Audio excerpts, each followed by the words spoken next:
Gumawa nga pala ulit ako ng yelo kagabi dahil kahit nga pa konti-konti ay nakakatulong itong pinagbentahan ng yelo para mabayaran yung tubig namin. Hindi kasi talaga matao dito sa amin kaya talagang kapag nagsimula ka ng negosyo or magbukas ka ng tindahan ay talaga namang magte-take ka ng risk kung itutuloy mo ba o hindi. Kasi kung makikita nyo naman yung daanan dito sa amin, puro damo tapos sarado pa yung daan ng sasakyan at itong tao lang ang makakadaan. Kaya lang sa sobrang sikip nga ng daanan rito, talagang yung mga nakatira lang dito sa hilera namin yung dumaraan dito.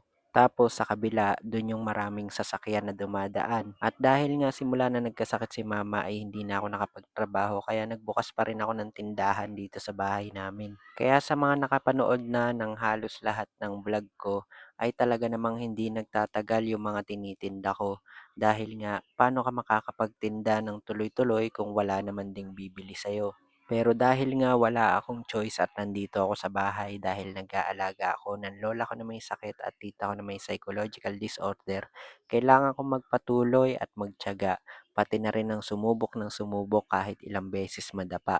Marahil ganun talaga sinusubok ako ni Lord kung hanggang kailan o hanggang saan yung pasensya ko para kung darating yung time na ibibigay na sa akin ni Lord yung kung anong will niya ay talagang maha-handle ko ng maayos. Kaya naman kahit anong mangyari ay hindi ko sila iniiwan at patuloy na inaalagaan. Dahil bukod sa akin, wala na silang ibang aasahan. Mahirap din yung sitwasyon nila dahil may sakit sila. Hindi nila kayang alagaan yung sarili nila. Limitado yung kilos at bawat galaw, kaya ako yung nagsisilbing kamay at paa nila ngayon. Maaaring napapagod ako minsan pero hindi ibig sabihin nun nasusuko na ako. Sa dami ba naman ng aking pinagdaanan, ngayon pa ba ako hihinto?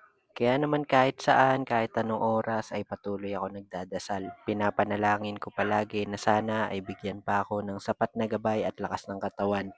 Kaya kahit na nahihirapan, ito ako at patuloy na lumalaban sa hamon ng buhay. Totoo na mahirap maging mahirap, pero alam mo kung ano yung mas mahirap? Yun yung wala kang gagawin na makakapagpabago sa iyong paghihirap. Kaya gawin natin lahat ng paraan na kaya nating gawin basta't alam nating tama. Dahil malay natin, yun na pala yung makakapagpabago sa takbo ng buhay natin. Maaaring walang-wala tayo sa ngayon, pero nakikita ni Lord lahat ng sakripisyo natin. Kaya susuklian niya yun, hindi man ngayon pero sa tamang panahon. Basta magpatuloy lang tayo sa ating ginagawa, samahan ng sipag at tiyaga at ng pananampalataya. At sigurado balang araw may darating sa atin na pagpapala. Kaya kung nahihirapan ka ngayon, huminga ka lang ng malalim, magpahinga, tapos magpatuloy. At isipin mo na rin kung ano ang iyong motivation. Dahil malay natin, yung mga nangmamaliit sa'yo ngayon, titingalain ka sa darating na panahon. Hanggang dito na lang po. Maraming salamat sa inyo. God bless you.